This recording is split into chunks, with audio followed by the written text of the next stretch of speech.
Hello friends, आज की हमारी कहानी है बोलने वाला गधा। एक बार की बात है, गांव में एक गरीब किसान रहता था जिसका नाम रामू था। रामू के पास एक ईमानदार और मेहनती गधा था जिसका नाम उसने शेरू रखा था। शेरू रामू के हर काम में मदद करता और फिर वफादार साथी की तरह उसके साथ हमेशा रहता। एक दिन जब रामू रात के समय में अपने खेत में देर तक काम कर रहा था, तभी शेरू चरते चरते बहुत दूर चला जाता है और उसको वहाँ पर एक पेड़ के नीचे कुछ परियां खेलते हुए नजर आती हैं।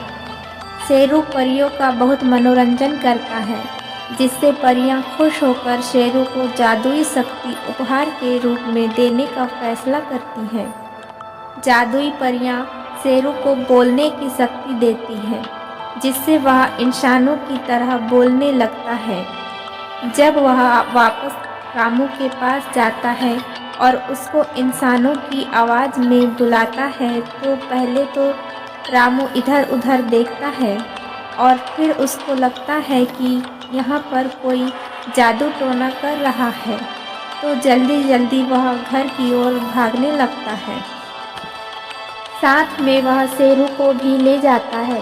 रास्ते में चलते चलते जब वह गौर करता है कि शेरू भी उससे बात कर रहा है, तब वह दंग रह जाता है और अपना आपा खो बैठता है। फिर बहुत देर बाद जब रामू शांत होता है, तब शेरू बताता है कि उसे आवाज़ कैसे मिली। कुछ ही दिनों में शेरू दूर दूर तक फेमस हो जाता है और उसको मिला यह वरदान अब नुकसानदायक बन जाता है। लोग दूर दूर से गधे देखने आते हैं, उससे बात करते हैं। रामू और शेरू की प्रसिद्धि देखकर आसपास के लोग जलने लगे और कुछ तो शेरू को रात में चुराने की भी कोशिश करने लगे। बहुत दिन तक रामू शेरू की देखभाल करने की कोशिश करता रहा, पर वह यह समझ गया था कि शेरू अब इतना फेमस हो गया है कि वह चाहकर भी उसकी देखभाल नहीं कर सकता।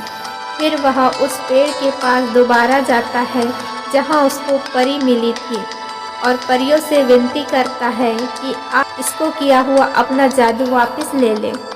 परियों को यह बात सुनकर निराशा होती है और फिर वह शेरू की शक्ति बदल देती है और कहती है कि मैं तुम्हें ऐसी शक्ति देती हूँ जिससे शेरू की आवाज़ केवल तुम ही समझ सकते हो और दूसरे को ऐसा लगेगा जैसे गधा ही बोल रहा है। इस कहानी से हमें यह शिक्षा मिलती है कि दिखावे के चक्कर में हम यह बातें भी सबको बताने लग जाते हैं जो हमको छुपा कर रखनी चाहिए। अर्थात जब हमें कोई कीमती चीज़ जीवन में मिल जाती है तो उसको शांति से ग्रहण करना चाहिए, ना कि उस वस्तु का ढिंढोरा पूरे गांव में पीटना चाहिए।